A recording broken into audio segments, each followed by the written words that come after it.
Hello friends, welcome to Tech Manage. আসসালামু আলাইকুম। আশা করি আপনারা সকলেই ভালো আছেন। আজকে আমরা দেখাবো কিভাবে আপনি নামবিহীন একটা ফোল্ডার তৈরি করবেন। নামবিহীন ফোল্ডার তৈরি করার দুইটা উপায় দেখাবো। তো আমি একটু অসুস্থ, আপনাদের জন্য রেগুলার ভিডিও আনতে পারতেছি না। সবাই একটু আমার জন্য দোয়া করবেন যাতে আমি সুস্থ হতে পারি খুব শীঘ্রই, এবং আপনার জন্য রেগুলার নতুন নতুন ভিডিও নিয়ে আসতে পারি। তো এই যে দেখতেছেন একটা ফোল্ডার, এটা কিন্তু কোনো নাম নেই। তো এরকম ফোল্ডার তৈরি করে দেখাবো দুইটা নিয়মে।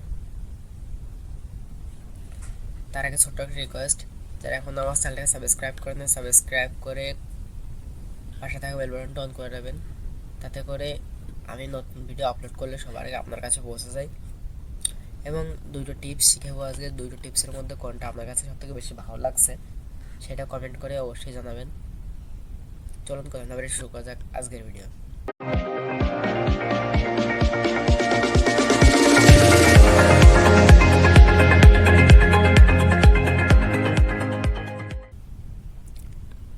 তো আজকের ভিডিওর বিষয়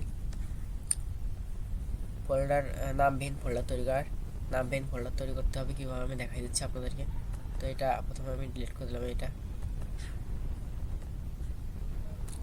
এই ফোল্ডারটা আমি ডিলিট করে দিই।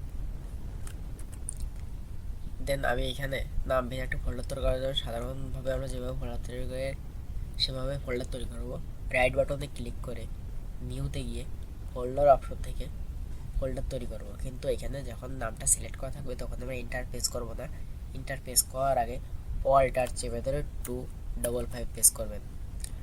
255 যে কোনো এক জায়গা থেকে প্রেস করলে হবে না, আপনাকে এটা কিবোর্ডের ডান সাইড থেকে নাম লক এটা অন করে এর নিচের দিক থেকে 255 প্রেস করতে হবে। কিবোর্ডের উপরের দিকে যে নাম্বার কিগুলো দেওয়া থাকে সেগুলো প্রেস করলে হবে না।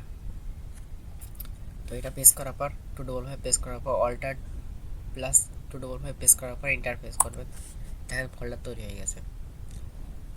তো এই নিয়মে আপনি ফোল্ডার তৈরি করতে পারবেন সব জায়গায়। তো আপনাদের ফাইলের মধ্যে তৈরি করতে চান, ফাইলের মধ্যে তৈরি করতে পারবেন। আমি একটু দেখাই দিই আপনাদেরকে যে ফাইলের মধ্যে কীভাবে ফোল্ডার তৈরি করবেন। তো সেম নিয়মে এখানে এসে আপনি এটা ফোল্ডার নিউ থেকে গিয়ে ফোল্ডার অপশনে গিয়ে অল্টার চেপে ধরে 255 প্রেস করবেন, দেখবেন ফোল্ডার হয়ে গেছে।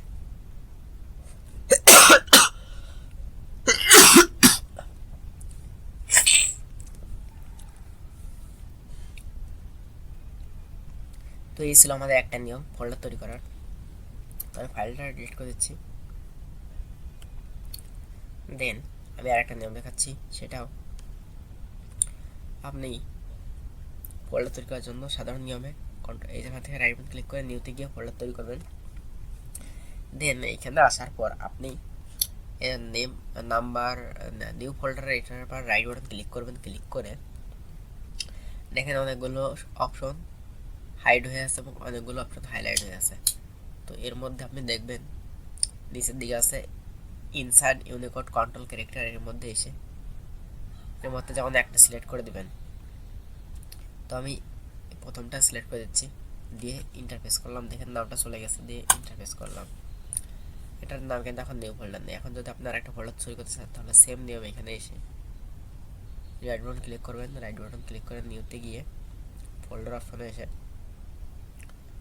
ফোল্ডার অপশনে আসার পর আপনি এখানে রাইট বাটন ক্লিক করবেন। আবার ক্লিক করে এই জায়গায় আসার পর এটা ফার্স্ট যেটা দিচ্ছেন একবার ব্যবহার করছেন এটা দিবেন না, আবার সেকেন্ডটা দিবেন এবার, বা আপনার ইচ্ছা মতো একটা দিবেন। তো আমি একটা দিয়ে দিচ্ছি। তো আপনি আপনার ইচ্ছা মতো দেবেন। তো আমি দিয়ে ইন্টারফেস করলাম। তো এইভাবে হচ্ছে মূলত ফোল্ডারটা তৈরি করতে হবে, যেটা আমি দুটো নিয়ম দেখাইছি আপনাদেরকে। এই দুটো নিয়মে আপনি ফোল্ডার তৈরি করতে পারবেন। তো আমি জান এটা সেকেন্ড নিয়মে উইন্ডোজের এখানে তৈরি করবেন। তাও এখানে এসে নিউ ফোল্ডারতে এভাবেও তৈরি করতে পারবেন আপনি। তো এখানে ক্লিক করে ইউনিকোড ক্যারেক্টারে আসার পর এটা দিলে ফোল্ডার তৈরি হয়ে যাবে, আপনি ইন্টারফেস করে দেবেন। তো এই হচ্ছে ফোল্ডার তৈরি করার দুটো বিষয় ছিল। তো এর মধ্যে আপনাদের কাছে কোনটা সবথেকে বেশি ভালো লাগছে কমেন্ট বক্সে জানাবেন, এবং ভিডিওটা ভালো লাগলে অবশ্যই লাইক করে জানাবেন, এবং পরবর্তীতে আপনারা কী নিয়ে ভিডিও চাচ্ছেন সেটাও কমেন্ট করে জানাবেন।